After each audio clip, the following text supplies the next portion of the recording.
So nakatatlong game na si Ben Simmons ngayong season. Pwede na ulit siya magpahinga dahil next game nilagay doon versus Nuggets, hindi makakapaglaro si Benten dahil sa injury niya sa likod. Nakalagay din kasi si Benten sa injury management ng Nets. Ibig sabihin hindi siya paglalaroin kapag back-to-back game.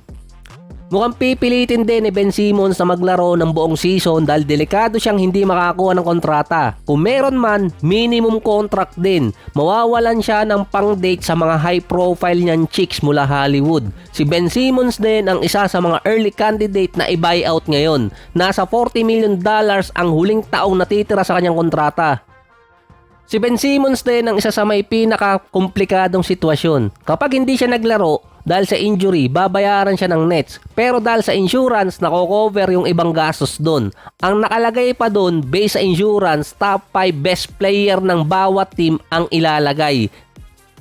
Ito yung ilalagay ng mga teams sa kanilang insurance policy, yung top 5 best player. Pero hindi mo maituturing ngayon na top 5 best player ng Nets si Ben Simmons. Pero sa contract, siya ang top 1. Kaya sa technicality, top 5 pa rin si Ben. Kaya nga ganun kakomplikado yung kay Ben eh. Kung iba-buyout naman siya ng Nets, hindi rin naman papayag si Ben Simmons na babaan ng malaki yung kontrata niya. Maaalala nyo naman yung ginawa niya sa Sixers. Hindi na nga siya naglaro nang hingi pa ng bayad. Ang inaalala pa kasi doon, may option si Ben Simmons na hilingin kung sakaling ma-buyout talaga siya, hatiin yung kontrata niya sa $40 million.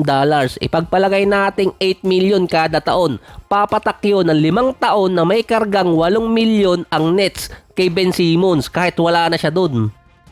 In layman's term, andun man si Ben Simmons o wala, ganun pa rin ang mangyayari. Kung ma-injured si Ben, mako-cover ng insurance. Kapag binayout naman nila, pwedeng maipit doon. So madali lang doon, posibleng tapusin lang talaga ng Nets yung kontrata ni Ben. Kasi nga meron silang tinatarget na ibang player ngayon.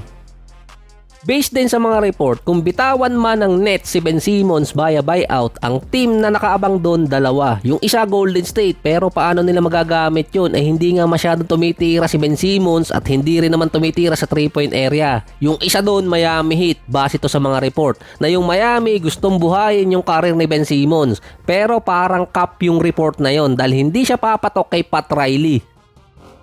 Sabi nga ni Nikola Jokic yung nakaraan, kahit nakascore siya ng 41 points, hindi ibig sabihin maganda yung nilaro niya. Pero ang rating nun ni Nikola versus Clippers plus 7.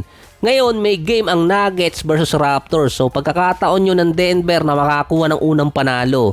Pero kapag tiningnan din ang stats ng Nuggets, 5 player lang doon ang halos gumagana, yung kanilang starting 5. Meron din silang 9 player sa rotation nila.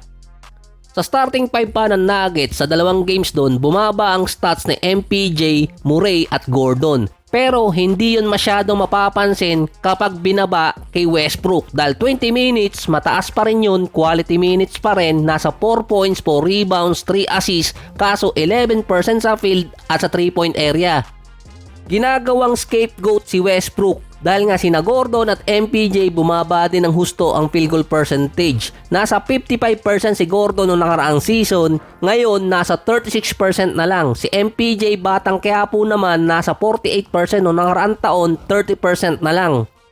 Mahihirapan din magpalakas ang second unit ang Nuggets kung walang sinasakripisyong isang player sa starting unit nila. Dahil isang player lang naman kasi ang pwede nilang i-trade doon. Yung iba pa doon, sinabing dapat mag-retire na si Westbrook. Hindi na siya yung player na katulad ng dati.